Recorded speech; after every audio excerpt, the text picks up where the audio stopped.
This is KC Sports Network, proudly presented by Emprise Bank. Pay heed all who enter, and beware this podcast. This is the Pay Heed Podcast. I'm Nick Springer. Along with my good buddy Kevin Flaherty, we are brought to you by Emprise Bank. You remember anything possible, remember FDIC. Kevin, how you doing, man? How you doing? How's everything going?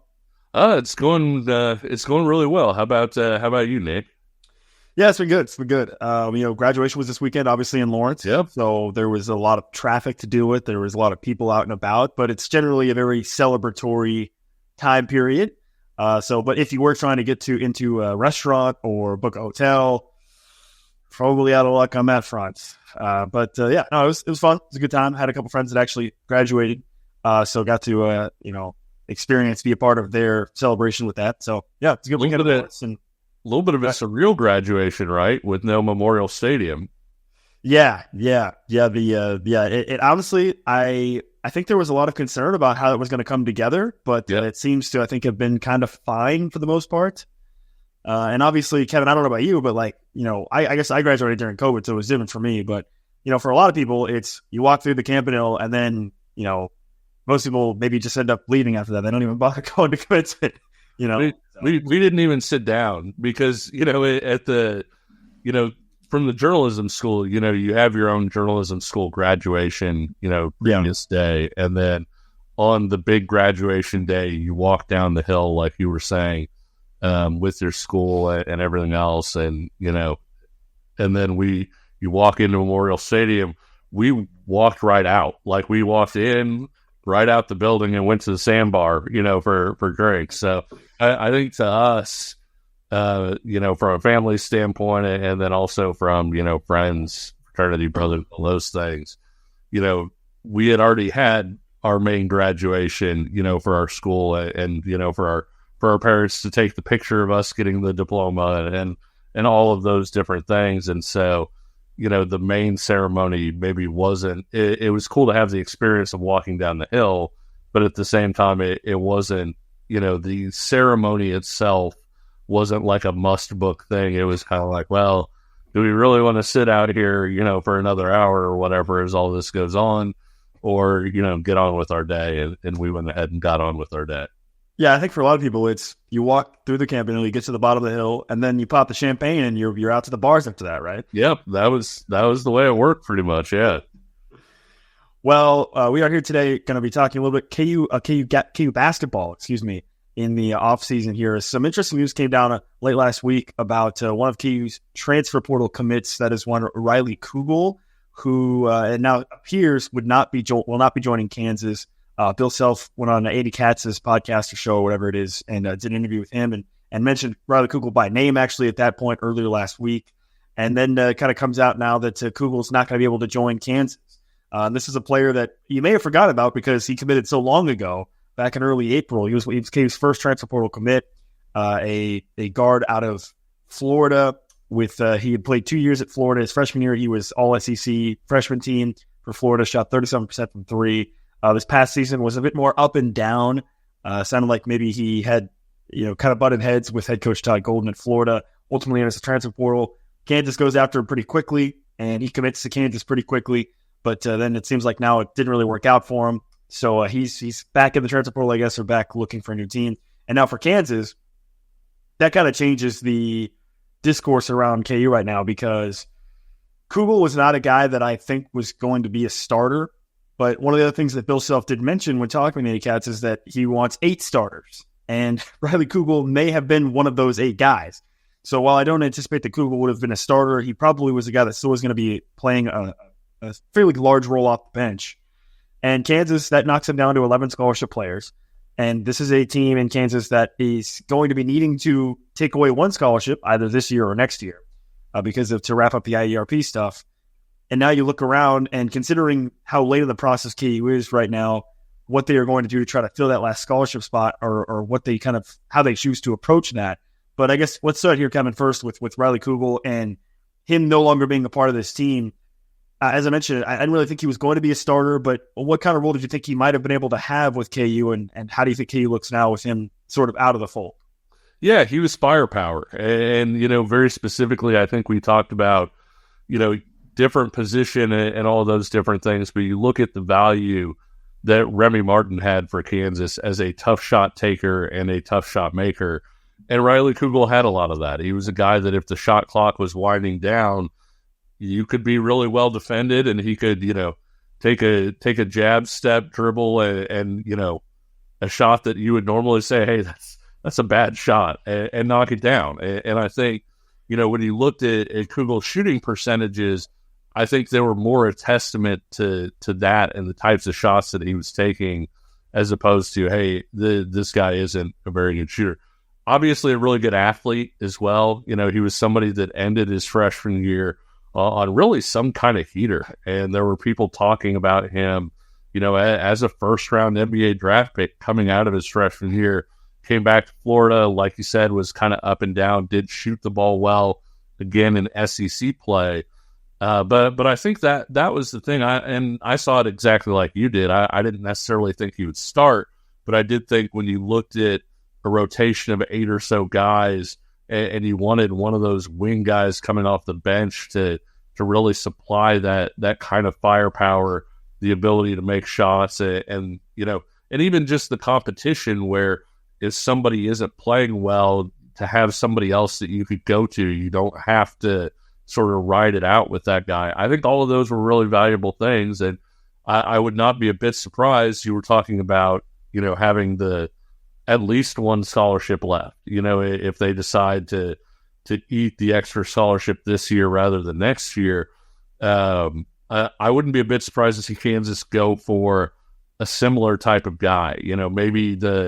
Maybe the big picture stuff changes a little bit, but I still think wing, somebody that can make tough shots, somebody that can score, and maybe even somebody who doesn't have a problem coming off the bench and playing that role, that can be a little bit of that microwave. I think all of those are really valuable things. I think Kansas, has kind of, reportedly kicked the tires on Jackson Robinson from BYU. He's somebody that's going through the NBA draft process right now. And I think that's a good baseline, Nick, in terms of kind of what you would be looking for with Riley Kugel going, because Jackson Robinson was, I think, didn't he wind up winning the Big 12 Sixth Man of the Year award? Was a guy that came off the bench all year, averaged 14 a game off the bench. Kansas fans might remember him because he dropped 18 on Kansas at Allen Fieldhouse, made 4 3-pointers in that game where BYU kind of came from behind to win that game. And I think whether it's Jackson Robinson or it's somebody else, I think somebody like that is kind of what Kansas probably has circled with maybe an exclamation point or two next to it. Yeah, I think the Jackson Robinson one is interesting because he's a guy that Mark Pope was wanted him to be a starter, and he preferred to be off the bench. He wanted to be coming off the bench. And being sort of that guy that could provide that spark plug energy off the bench. So that one could make a lot of sense. And I think the issue for KU is, in terms of who they might be looking to fill that spot, is, to your point, there's not really a lot of guys left, right? We're late in the process. Obviously, the portal has now been closed for 2 weeks at this point. So really you're looking at guys that have either already been in the portal for a while, or you're looking at trying to convince a guy that maybe is in the NBA draft process to come back. And at this stage, you look at this Kansas roster, whoever it is that they do try to get to fill that spot for Kugel is probably not going to be a starter, right? You feel pretty good about the fact that he's probably going to be coming off the bench when you have guys like AJ Storr and Riley Griffin. And that's kind of the big thing for me is I think when you look at this Kansas team, Kugel really did slot in well into that sort of wing off the bench player, right? Yep. Because you have AJ Storr, you have Riley Griffin. Those are your two kind of primary wing players. Your Storr 3-4, Griffin 2-3, Kugel probably a 2-3 also, but he fit into that spot as being sort of that first wing off the bench. And I think if there's one thing we've seen, or that Bill Self has shown over the course of this offseason, both through his actions of how aggressively he's gone out and targeted players, and also some of what he said, is he wants to have depth. He wants to have players that he can bring off the bench and not see a level of drop off versus what Kansas saw this past season. And so losing Riley Kugel, I think there's no doubt in my mind that Bill Self is looking still to find a player that can fit that role. Whether it is a Jackson Robinson, whether it is another player out there. I know there was a kid from UTSA KU had shown interest in before he committed somewhere else. So I don't know. It's hard to say, but I do think it's interesting because I don't think there's any doubt in my mind that Bill Self is going to look around and say, I'm going to go out and find another guy because I want to have 8 starters. And again, I think Kugel was maybe a player that would have been a part of that rotation for sure. Yeah, and I think, you hit the nail right on the head. I mean, we've talked about how well Bill Self adjusts. I think that's one of the things that makes him, one of the best coaches in college basketball is the fact that he's able to change sort of the way he operates. When you look at a lot of his really good teams, they've been different from each other. The 08 team, the burden was really shared. 4 years later, you reach the national title game, on a team that really rode Thomas Robinson, was not very deep, overall. And so he's been able to adjust, and specifically looking at when he's had down years, the next year he's been able to bounce back by making adjustments. And I think the single biggest adjustment, you can say, oh, he wants to get more scoring, he wants to get more shooting, and those things are absolutely true. I think the biggest thing is just he does not want to get into a spot where he has 5 players that he's comfortable with ever again. And I think, when you saw him at the end of last year, he was kind of fed up with that, and probably for multiple reasons. One, it's really hard to defend when guys are on the court for that long where, you've got fatigue issues, but also you have guys that know that, hey, I can't get into foul trouble because the guy behind me, he's not as good as I am.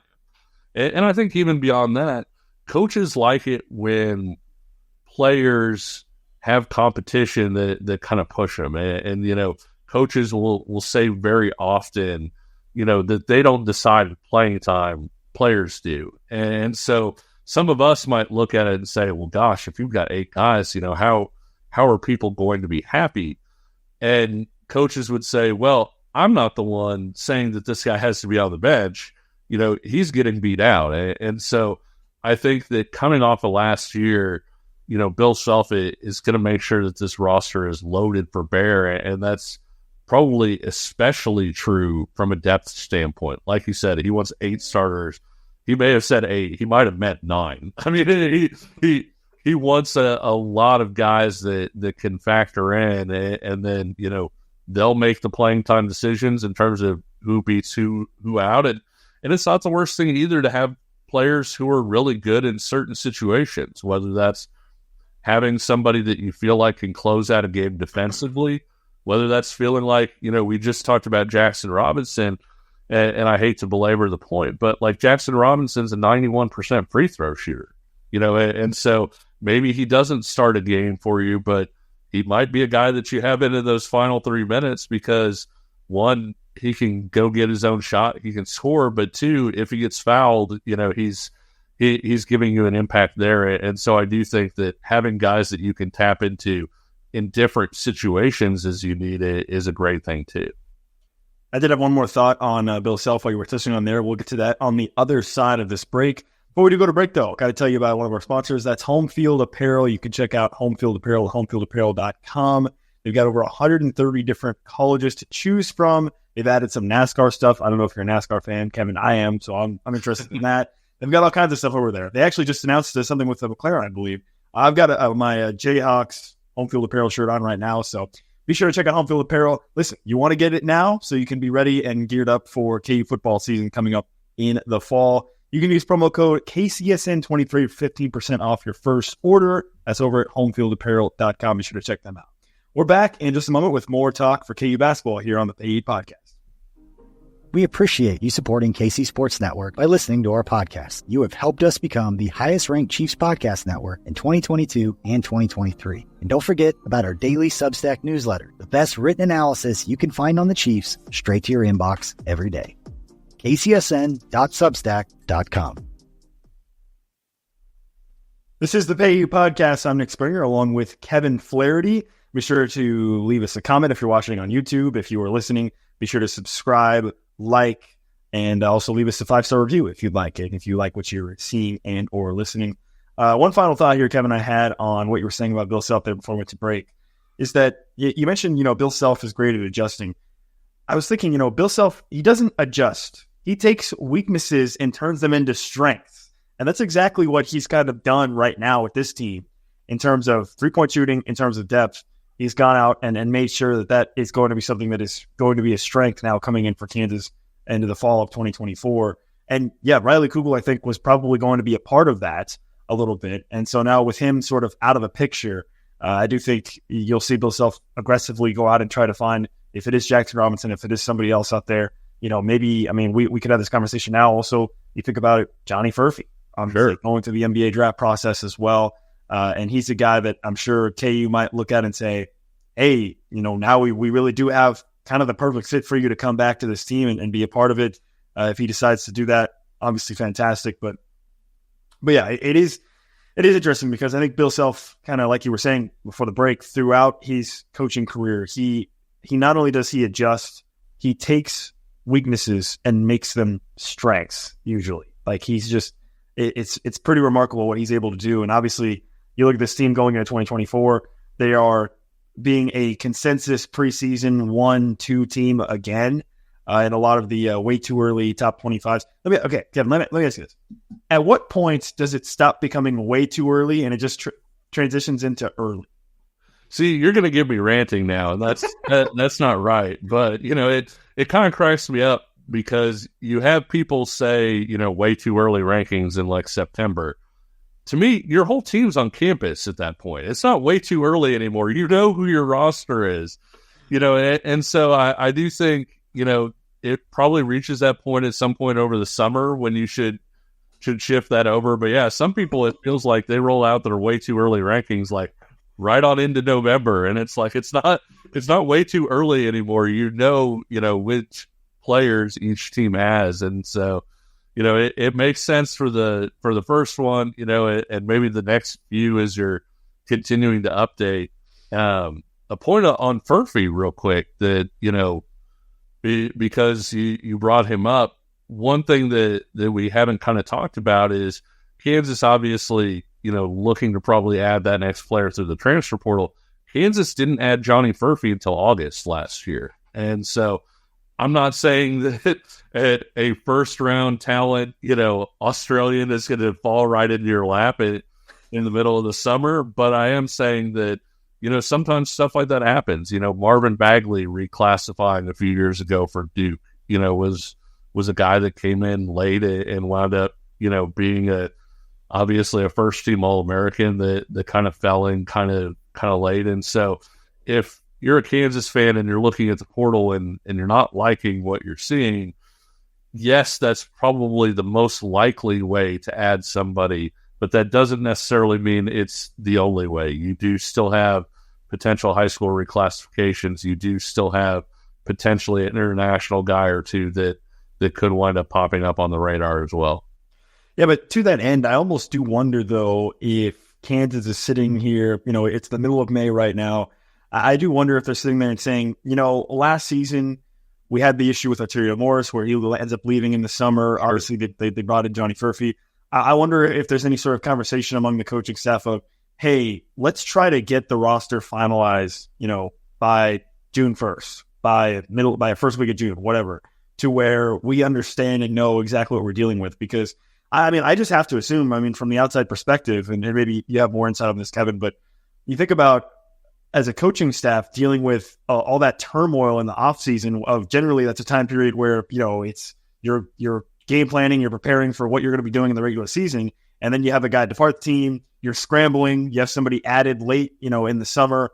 Yep. I would think that it would behoove KU to want to feel like they have their roster more firmly established. The quicker, the better, right? Well, and I think that's where that extra spot comes in, right? Like, I think that you would want to get your roster to 12 now, and then you could say, hey, we may end up eating that scholarship this year so that those IARP penalties are done, but then you still reserve the right, if a Johnny Furphy or somebody like that pops up, you still have that scholarship there if you decide, hey, there's somebody that we really should add at this point in the process. And so I do think that in the portal, you probably want to get, like you said, you're at 11 scholarships now. You probably want to go ahead and add that extra guy to get to 12. And then you have some flexibility in terms of, hey, if this guy comes back, I don't think Johnny Furphy's coming back, but if Johnny Furphy pulls a surprise and says he wants to come back, you've still got that scholarship there. And so, yeah, I think you want to go ahead and get to 12 now. I don't think you want to be at 11 sitting there hoping for something that might not happen. Let's look at this from maybe sort of a worst case scenario perspective. And I guess I say worst case, but I want to put that kind of in like quotes, like worst case, as in like KU's not really able to add anybody or whatever. Maybe they just add a player who they don't feel like is not necessarily going to be a contributor. You look at the wing room for KU. They have Rylan Griffin along with AJ Storr. And then after that, you have Jamari McDowell, I guess, and freshman Marquise Passmore. I guess, how do you think that rotation could look like, or how do you think KU might try to handle that in a situation where they're unable to maybe get a guy that they feel like can step in and be sort of maybe that third wing player for them off the bench? Yeah, I do think it helps a little bit that Zeke Mayo is probably going to be a 1-2. And when I say that, I mean point guard, / shooting guard.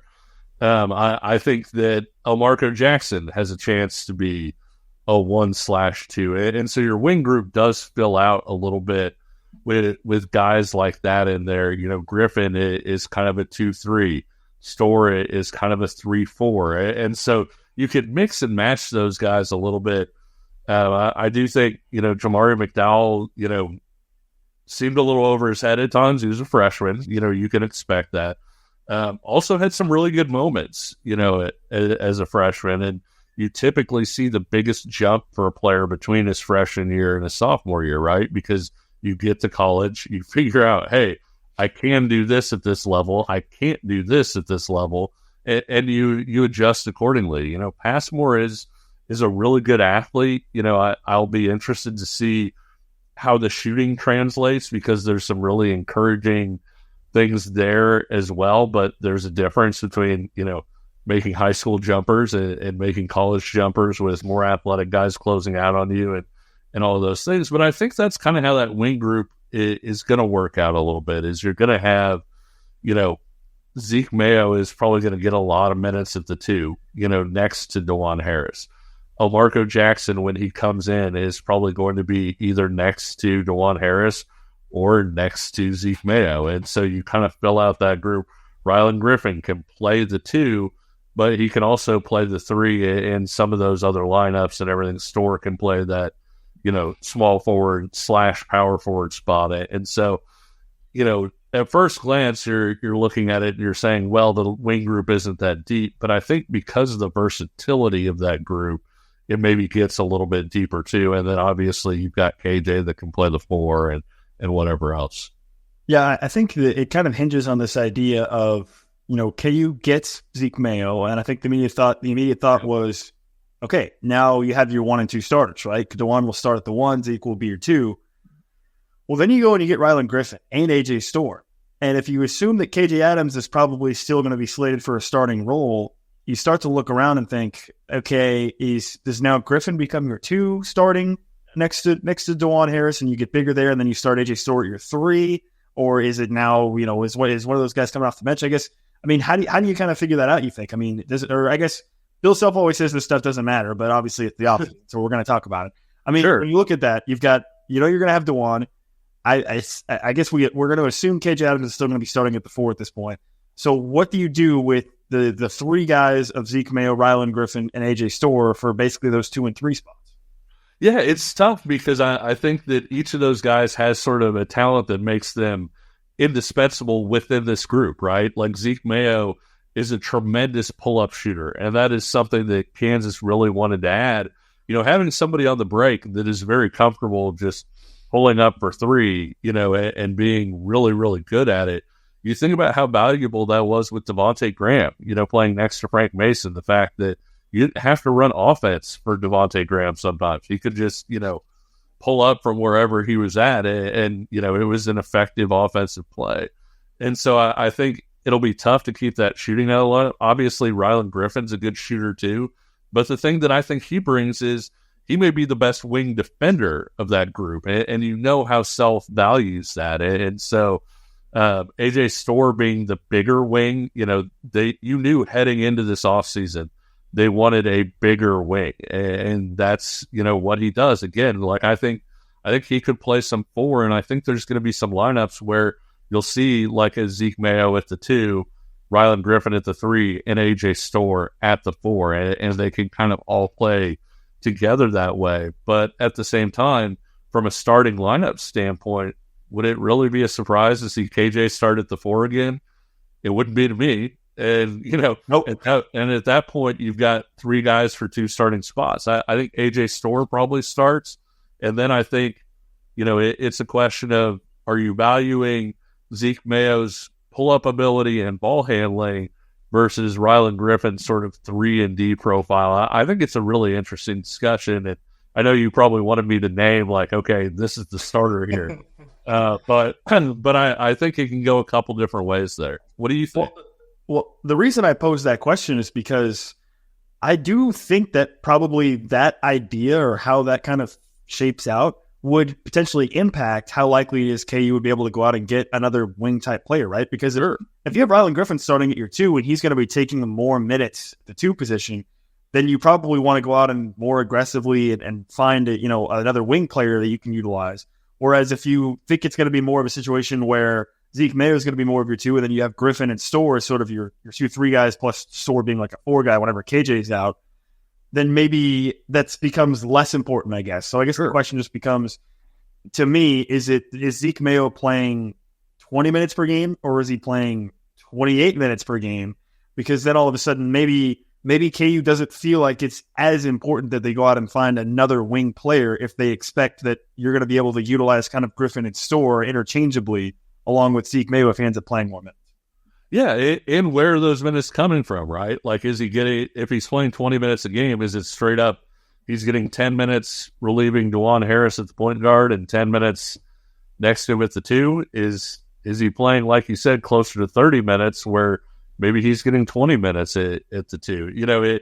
All those are questions that need to be answered, and I'm sure Bill Self, again, would be like, well, the players will decide that by, whatever, but it does inform like what needs you have. I do think the good thing about adding Zeke Mayo is you have somebody you feel really comfortable with moving DeJuan Harris off the court at times. And I think that was a huge thing that you had to get. I really like LeBaron Philon a lot. I think that's a loss with him, electing to get out of his, letter of intent and then going to Alabama. I think it was probably a bigger loss for down the road. But before the addition of Mayo, you were looking at potentially another situation where, a lot like El Marco Jackson a year ago, Philon is maybe your primary backup at that point guard spot as a freshman. Could it become the sort of situation where DeJuan's having to play 35 minutes a game again? It kind of looked that way. It was possible. And I think that the addition of Mayo gives you the ability to sit DeJuan where, where one, he can defend at a higher level because he's not worried about, hey, I have to stay on the court all this time. 2, taking fatigue out of it, I think, is a really big deal. And the other thing, Nick, just the versatility of being able to play a guy at point guard with Zeke's skill set where he can pull up and shoot and do all the different things there. You can put more shooting and more firepower on the court. And so I think the way that they built that was really smart.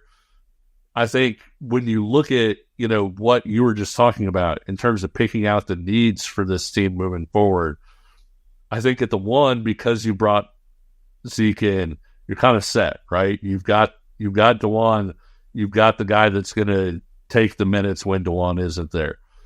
At the 5, you're set. You have, Hunter Dickinson, you've got Zach Clements, you've got Florida Benunga, you've got your guys there.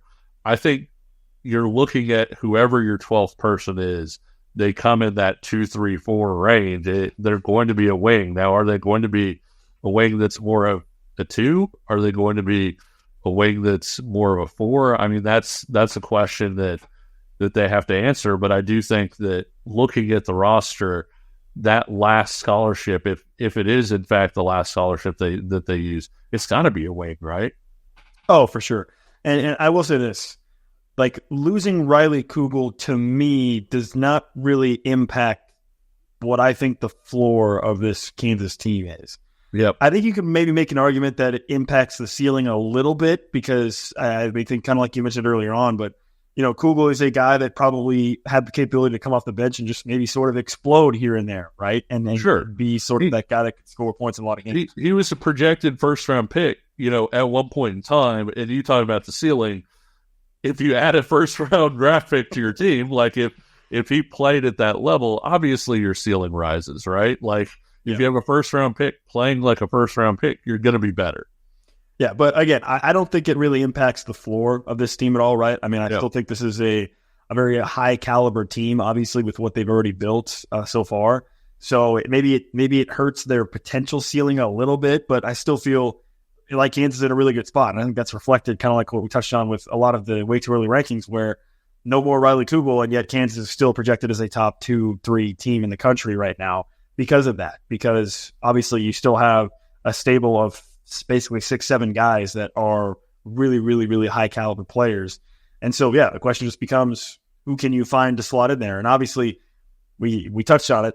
If you're able to convince Johnny Furphy to come back somehow, then you're really cooking. I mean, jeez, that becomes a very, very stacked team. So maybe that's partly on the table for KU to try to do that, but I do think that the floor is not impacted. I still feel really comfortable with where Kansas is at. I think it will just come down to kind of how they choose to divvy up those 2, 3, 4. And while you were talking about all that, I was just envisioning, sort of Bill Self as the voice of God being like, it doesn't matter who starts the game. It only matters who ends the game. It's like, okay, geez, So I don't know. It is something that Kansas. The good news is, you still have plenty of time to kind of figure this stuff out. But like I said, I mean, if I were Bill Self, I would want my roster finalized sooner rather than later. So, sure, yeah, and I think knowing what you have, there's an advantage to that, and knowing what you have earlier on, and getting those guys working together because you do have a lot of guys coming back in terms of, especially compared to a lot of teams. Kansas being, one of the few teams that didn't lose somebody to the transfer portal. When you look at Dewan and you look at KJ and Hunter Dickinson and El Marco and Jamari and all these guys, but you're still, even with all those guys coming back, you're still mixing in several new pieces. And so having those new pieces in, having them on campus, having them get used to everything, your culture, your system, getting to know their teammates, all of those things are important things. So, yeah, I mean, it would definitely help to finalize that thing sooner rather than later. He's Kevin Flaherty. I'm Nick Springer. This is the Pay Heat Podcast. Be sure to like, subscribe. You can follow us on Twitter. Kevin is at K Flaherty KCSN. I'm at Nick Springer 29 for thoughts, analysis, and more. Kevin is maybe the best follow on Twitter if you're on social media. He is he does a fantastic job of tweeting out some great stuff and great coverage of KU and more. Of course, we'll have you covered for all things KU coming up throughout the offseason here on the Pay Heat Podcast. We've got some fun stuff in the works on the football side and on the basketball side as well that you definitely want to be stay tuned for. So be sure to like, subscribe, and leave a comment if you like what you heard or watched if you're watching on YouTube. Thanks so much. We'll be talking to you again soon right here on the Pay Heat Podcast. See ya.